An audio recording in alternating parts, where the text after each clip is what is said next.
다 함께 사도신경으로 우리의 신앙을 고백하며 이 새벽 주님 앞에 나아갑니다.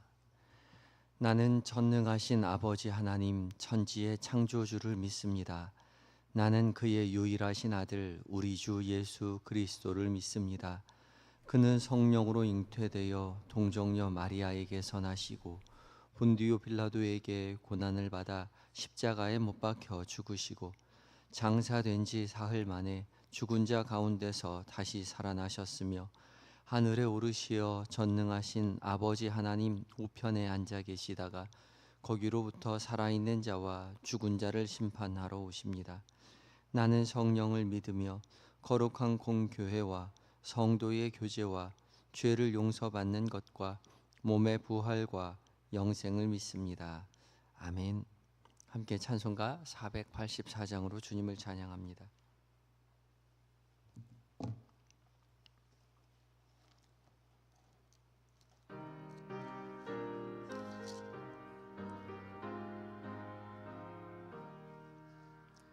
내 맘에 주여 소망되소서. 주 없이 모든 일 헛되어라.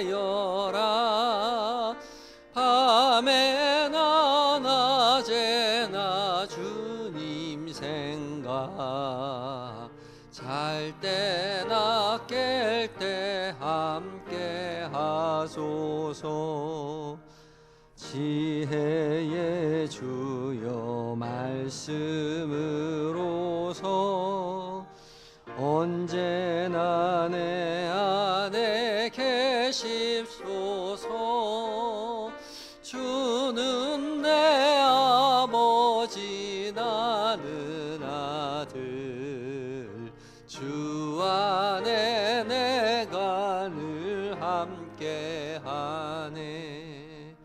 세상의 영광 나 안 보여도 언제나 주님은 나의 기억. 주님만 내 맘에 계시오니 영원한 주님 참 귀하셔라. 영원한 주님 내 승리의 주, 하늘의 기쁨을 주옵소서.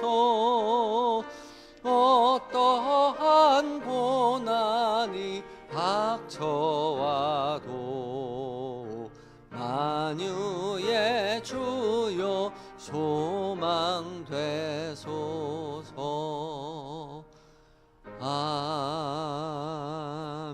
아멘.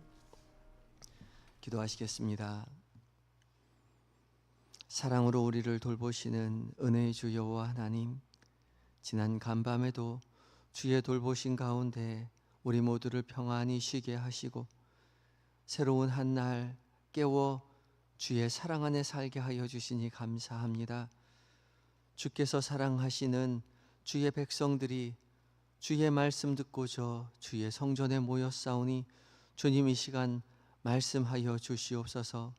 성령 하나님 들려지는 모든 말씀 가운데 주의 거룩한 빛을 비추어 주시어서 다른 누구도 아닌 살아계신 주님의 음성으로 우리 귀가 듣게 하시고 그 말씀 우리의 마음 가운데 깊이 새기어 말씀 붙들고 말씀으로 인하여 기쁨 얻는, 평안을 얻는, 승리를 얻는 한날 되게 하여 주시옵소서.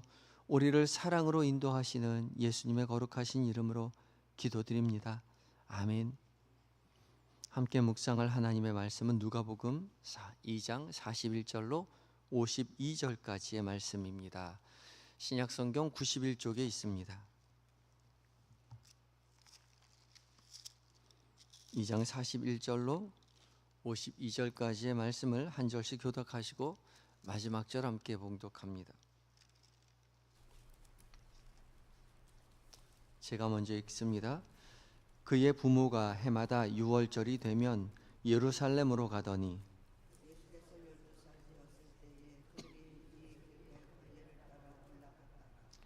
그날들을 마치고 돌아갈 때에 아이 예수는 예루살렘에 머무셨더라. 그 부모는 이를 알지 못하고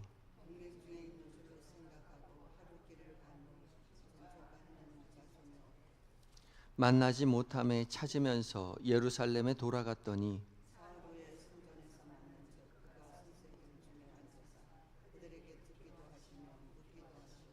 듣는 자가 다 지혜와 대답을 놀랍게 여기더라.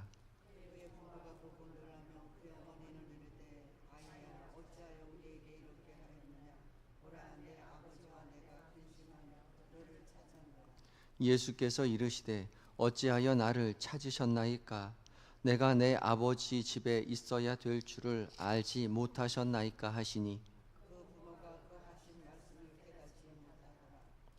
예수께서 함께 내려가사 나사렛에 이르러 순종하여 받드시더라. 그 어머니는 이 모든 말을 마음에 두니라. 예수는 지혜와 키가 자라가며 하나님과 사람에게 더욱 사랑스러워 가시더라. 아멘. 이것은 하나님의 말씀입니다. 이제 예바다 찬양대가 하나님 앞에 찬양을 올려드리겠습니다.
아멘. 에바다 찬양대 은혜의 찬양 하나님께서 영광 받아 주실 믿습니다.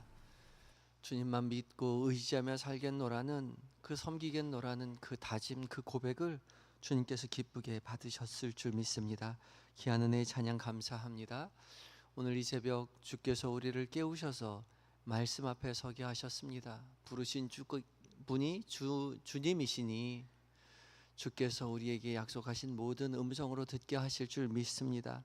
오늘 공동체 성경 읽기 이제 43회차 맞이하였습니다. 출애굽기는 28장 그리고 누가복음은 2장과 시편 43편 말씀 읽고 묵상하게 되죠.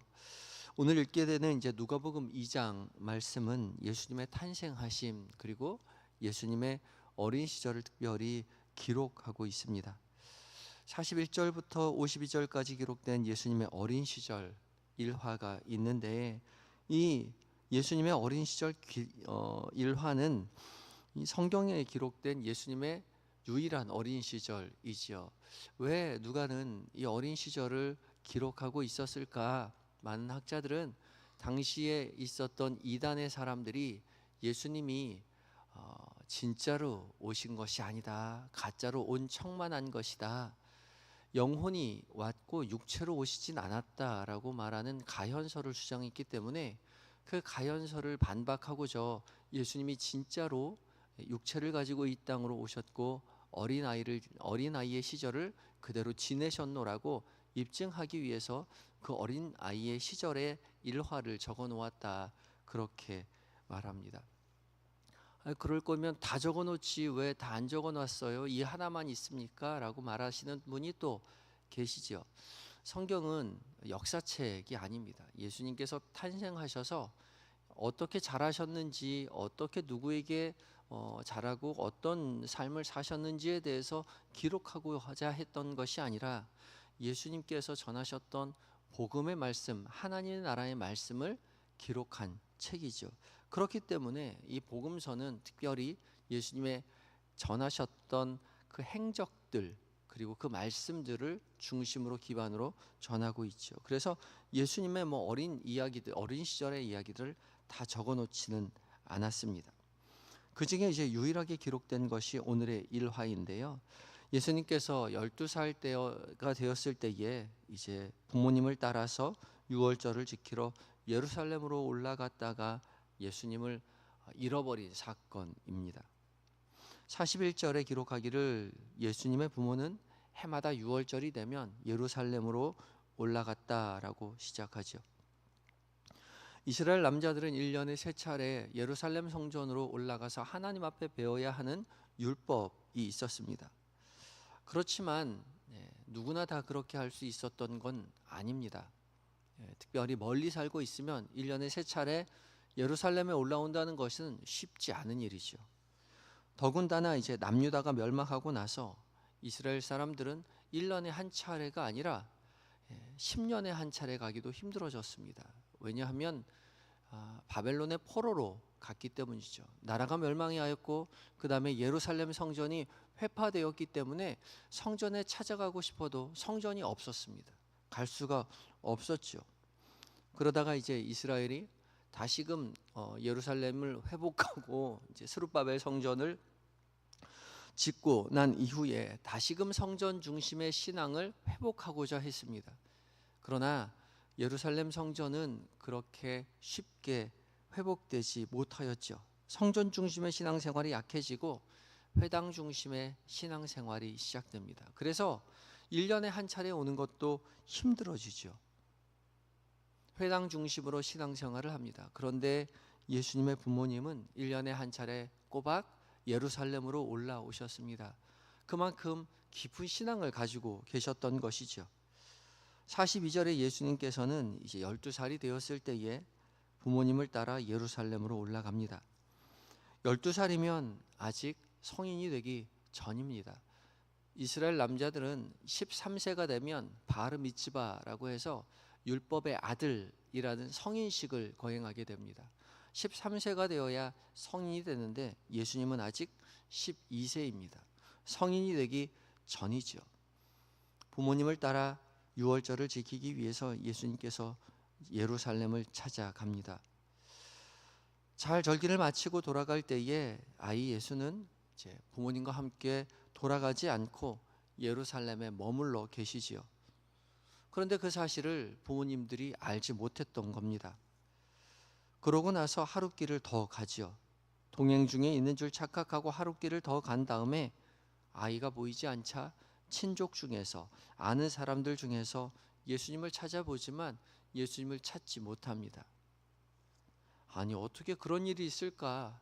부모가 어찌 자녀가 없는 것을 하루가 더 지나서야 그제서야 깨달을 수 있을까? 그렇게 생각하겠지만 당시 예루살렘으로 올라가는 일은 가족 단위로 가지 않았습니다. 그러니까 친족 단위로, 시족 공동체였기 때문에 친족 단위로 갔죠. 그러니까 아버지와 동생과 또 친족들과 외삼촌과 삼촌과 다 어우러져서 같이 올라간 겁니다. 근데 당시 갈 때에 남자 쪽 따로 가고 여자 쪽 따로 가는 것이 관례였습니다. 그러니까 남자들끼리 따로 가고 여자들끼리 따로 가는데 그 중에 아이들은 남자 쪽을 따라가든지 여자 쪽을 따라가든지, 그러니까 아버지를 따라가든지 어머니를 따라가든지 둘 중에 한 군데를 따라갔던 거죠. 그러니까 올라갈 땐 잘 올라갔는데 되돌아갈 때는 요셉은 마리아 쪽에 예수님이 따라가고 있구나 생각했던 것이고, 마리아는 예수님이 남편 요셉 쪽에 따라가고 있구나라고 생각했던 겁니다. 그러고 하루가 지났는데 찾아보니 아들이 없는 거죠. 그래서 부랴부랴 친족 중에서, 아는 사람 중에서 혹시나 아기 예수가 같이 따라가고 동행하고 있진 않은지 찾아보았는데 찾지 못하자 그제서야 이제 다시 예루살렘으로 돌아가서 아이 예수님을 찾아봅니다. 그랬더니 예수님은 여전히 예루살렘에 머물러 계셨던 것이죠. 그것도 사흘이나 지난 후에야 예수님을 만나게 되었습니다. 성전에서 만난 예수님은 선생들, 그러니까 랍비들 옆에 앉아서 함께 듣기도 하고 묻기도 하였는데, 사람들이 예수님의 말씀하시는 것을 보고 깜짝 놀랍니다. 예수님의 지혜와 대답에 놀랍게 여겼더라라고 기록합니다. 우리가 생각할 땐 당연하지만 당신은 당연한 일이 아니죠. 비록 12살인 어린 예수님이셨지만 예수님은 하나님의 아들이셨기 때문에 깊은 지혜와 통찰을 그때부터 이미 가지고 계셨던 것입니다. 어린 예수님을 발견한 부모가 놀랐고, 어머니 마리아는 예수님 앞에서 예수님께 내 아버지와 내가 근심하여 너를 찾았노라 그렇게 말하죠. 그때 예수님께서 이렇게 대답해 주십니다. 49절에 예수께서 이르시되 어찌하여 나를 찾으셨나이까? 내가 내 아버지 집에 있어야 될 줄을 알지 못하셨나이까 하시니. 아멘. 요셉과 마리아는 예수님을 길을 잃은 아이라고 생각했지만 예수님은 자신이 어디 있어야 할 줄 잘 알고 계셨던 것입니다. 예수님은 내 아버지 집에 있어야 한다라고 말씀하셨죠. 이 말씀은 어린 예수님이셨지만 예수님 자신이 하나님의 아들이심을 잘 알고 있었다는 거죠. 자각하고 계셨다는 것 말입니다. 예수님께서는 자신의 정체성을 이미 인식하고 계셨습니다. 예수님은 마리아와 요셉의 아들이었지만 이미 하나님의 아들이셨기 때문에 아들로서 아버지의 집인 성전에 머물러 계셨던 것이죠. 내 아버지 집에 있어야 한다는 예수님의 이 말씀은 우리가 있어야 할 자리가 어디인지를 생각하게 합니다. 아버지의 집에 있어야 하는 자는 아들인 것이죠. 또한 돌이켜 생각해 보면 성도가 있어야 할 곳은 거룩하신 하나님의 집인 것이죠. 성도인 우리가 신앙생활을 하면서 우리가 어디 있어야 하는지에 대해서 돌이켜 보아야 하는 것이죠. 우리가 지켜야 할 자리, 거룩한 자리, 성소, 예배의 자리, 기도의 자리, 우리가 반드시 지켜야 한다는 것을 깨달아야 하는 것이죠. 어떤 사람들은 예수님 시대 이후에 더 이상 거룩한 곳은 없다라고 말하죠. 성전 시대는 지나갔고 이제는 세상 모든 곳이 거룩한 자리이니 굳이 거룩한 곳이라고 말해서는 안 된다. 예배당은 거룩한 곳이 아니다. 성도들의 모임만이 거룩한 곳이니 어디서나 거룩한 곳이다라고 말을 합니다. 그런데 이 말은 반은 맞고 반은 틀린 말이죠. 반은 맞는 말입니다. 어디나 거룩한 곳이죠. 이 땅의 모든 곳이 하나님께서 창조하신 곳이고 어디서나 하나님이 계시기에 어느 곳이나 거룩한 곳입니다. 모든 창조 세계가 하나님의 집이죠. 그러나 예수님께서도 이 땅의 모든 만물이 하나님의 집인 줄 아시면서도 거룩한 성전, 내 아버지의 집이라 말씀하시며 거기에 머무르셨던 것이죠. 마찬가지입니다. 성도들의 모임인 교회는 거룩한 장소인 것이죠. 예배당 건물은 교회가 아니고 성도들의 모임만이 교회라고 말하지만, 거룩한 곳이라고 말하지만 그렇지 않습니다. 성도들의 모임인 이 장소, 거룩함의 상징인 곳이 바로 이곳 예배당인 것이죠. 이 자리에서 우리는 매 주일마다 모여서 예배하고 기도하고 찬양하죠. 이 자리를 그리워하고 이 자리를 오는 것을 늘 염원해 두고 있습니다. 매 주일이 되면 그래, 내가 차를 타고 교회에 가야지 라고 생각하고 이 자리에 와서 기도하죠. 집에서 기도하면 기도가 잘 안 되고 교회 와서 기도하면 기도가 잘 됩니까? 네, 그렇습니다. 교회 와서 기도하면 기도가 잘 되죠. 다른 곳보다 이곳이 더 기도가 잘 되는 곳입니다. 왜 그렇습니까? 우리의 선배님들이, 그리고 우리의 일생이 이곳에서 항상 기도하며 이곳을 소중하고 거룩하게 여겨왔기에 이곳이 더 기도가 잘 되는 곳입니다. 우리의 예배당은 거룩하게 지켜가는 우리 공동체의 역사와 가치가 집약되어 있는 곳이죠. 이곳을 거룩하고 소중하게 지켜가는 사람들이 있기에 이곳이 우리가 지켜야 할 거룩한 장소이기도 한 것이죠.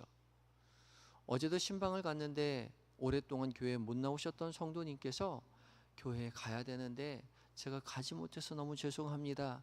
온라인으로 예배는 드리지만 교회에 가야 됨을 늘 그리워하고 그것을 기억하고 있습니다. 그렇게 말씀을 하세요. 그리고 그렇게 염원하셨던 그 예배당의 자리에 와서 예배 드릴 때에 눈물을 흘리며 이 자리를 그렇게 감사해하고 소중하게 여기는 것이죠. 우리가 하나님의 자녀라면, 성도라면 우리가 함께 예배하고 기도하는 이곳, 이 예배당을 거룩하게 그리고 소중하게 지켜야 할 필요가 있는 것이죠. 이 자리를 소중하게 여기고 거룩하게 지켜갈 때에 이곳에서 누렸던 그 거룩함이 이제 우리의 세상으로 확대되어서 세상에서 거룩한 삶을 살아갈 수 있는 것이죠.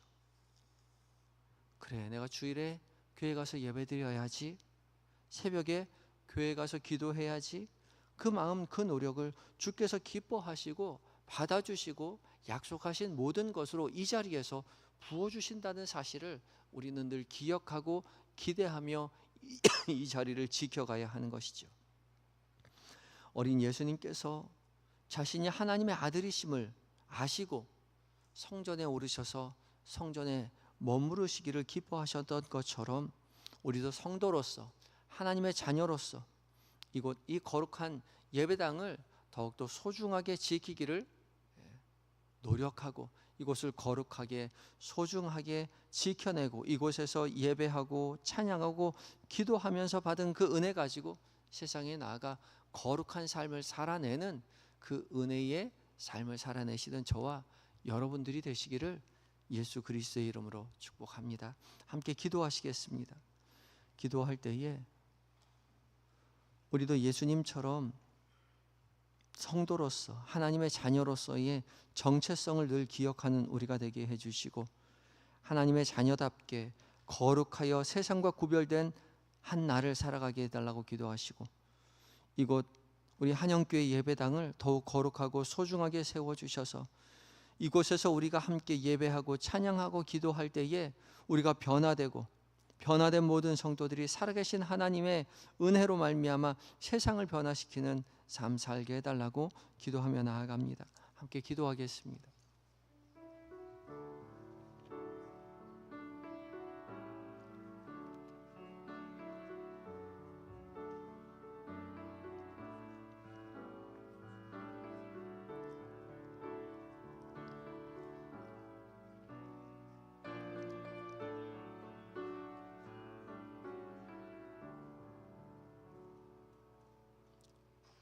주의 택한 자녀들을 사랑으로 품어 늘 돌보아 주시는 주님, 이 시간 변함없이 우리를 깨워 주의 말씀 앞에 서게 하시고 주의 성전으로 부르시며 또한 소중한 가정 안에서의 하나님 그 거룩한 자리 지켜내게 하시고 말씀으로 깨닫게 하여 주시니 감사합니다. 들려주신 그 은혜의 말씀 우리의 마음속에 깊이 담아 주님을 더욱더 사랑하노라고 고백하는 거룩한 주의 택한 자녀들로 살아가게 하여 주시옵소서.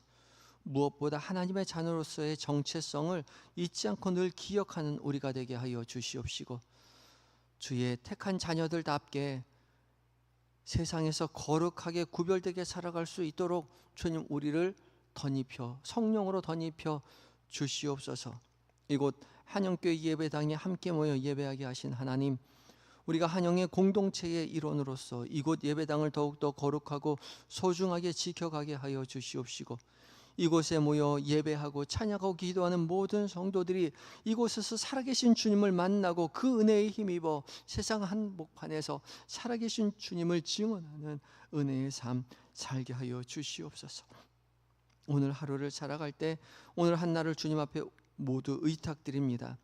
우리에게 계획된 모든 일정들, 만나게 되는 많은 사람들, 그들과 나누게 되는 모든 대화들 가운데 주께서 우리와 친히 함께하여 주심을 우리로 잊지 않도록 주님 도와주시옵시고, 곁에 모시고 계시는 그 주님을 늘 기억하며 순간순간 의지하며 주님 기뻐하시는 것을 선택하고 주님 기뻐하시는 것을 말하며 주님 기뻐하시는 것을 전하며 살아가는 우리 모두가 되게 하여 주시옵소서.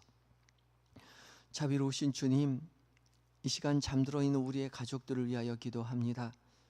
우리의 사랑하는 자녀들, 평생 반려자로 세워주신 우리의 남편과 아내, 사랑하고 존경하는 우리의 부모님 기억하여 주시옵시고, 믿음의 가문되어 주님을 사랑하며 그 사랑 속에서 주님 기뻐하시는 삶을 살아내는 믿음의 가문으로 굳게 설 수 있도록 주님 도와주시옵소서. 특별히 이 시간 사랑하는 아버님을 하나님의 품으로 올려보내드리고 슬픔 속에 있는 유가족들을 주님 기억하여 주시옵시고, 주님 부르시는 그날까지 아버지께서 물려주신 그 믿음의 도를 지켜 행하며 믿음의 가정 이어갈 수 있는 유가족들 될 수 있도록 주님 도와주시옵소서. 몸과 마음이 병들어 신음하는 환우들 기억하시고 주님 찾아가 위로의 손길로 어루만져 주시며 치료의 광선을 비춰주셔서 연약한 그 부위가 온전히 회복되는 은혜를 경험하게 하여 주시옵시고, 고난 가운데 주님을 부르짖을 때에 살아계신 주님을 만나는 그 은혜를 경험케 하여 주시옵소서. 군에 있는 아들들, 해외에 있는 자녀들, 또한 출타 중인 우리의 교우들을 주님 앞에 올려드립니다. 비록 우리는 그 가까이서 돌볼 수 없으나 주께서 늘 곁에 계셔서 믿음의 사람도 붙여주셔서 주님 맡겨주신 그 사명 기쁨으로 하나님 잘 감당하고 안전하고 건강하게 가정의 품으로 교회의 품으로 돌아올 수 있도록 주님 도와주시옵소서. 이 나라 이 민족 주께서 돌보시고 함께 하셔서 혼란한 이 세상 속에서 오직 주님 의지할 때에 주의 돌보신 가운데 이 나라가 평온 가운데 돌이켜질 수 있도록 주님 도와주시옵시고, 이단과 사이비와 사술과 온갖 하나님 주님 기뻐하지 않는 모든 것들을 회파하고 다 버리고 오직 주님만 의지하는 이 나라가 되게 하여 주시옵소서. 하나님, 세계 방방곳곳에 흩어져 선교하시는 선교사님들 기억하여 주셔서 주님 외롭지 않도록 도와주시옵시고, 맡겨주신 사명 기쁨으로 하나님 감내할 때에 살아계신 하나님의 은혜를 하나님 증언하는 믿음의 아들 딸들 다 될 수 있도록 도와주시옵소서. 우리의 모든 삶을 주님 앞에 온전히 의탁드리올 때에 우리의 주인 되어주시는 예수 그리스도의 이름으로 감사하며 기도드리옵나이다. 아멘. 하늘에 계신 우리 아버지, 아버지의 이름을 거룩하게 하시며 아버지의 나라가 오게 하시며 아버지의 뜻이 하늘에서와 같이 땅에서도 이루어지게 하소서. 오늘 우리에게 일용할 양식을 주시고 우리가 우리에게 잘못한 사람을 용서하여 준 것 같이 우리의 죄를 용서하여 주시고 우리를 시험에 빠지지 않게 하시고 악에서 구하소서. 나라와 권능과 영광이 영원히 아버지의 것입니다. 아멘.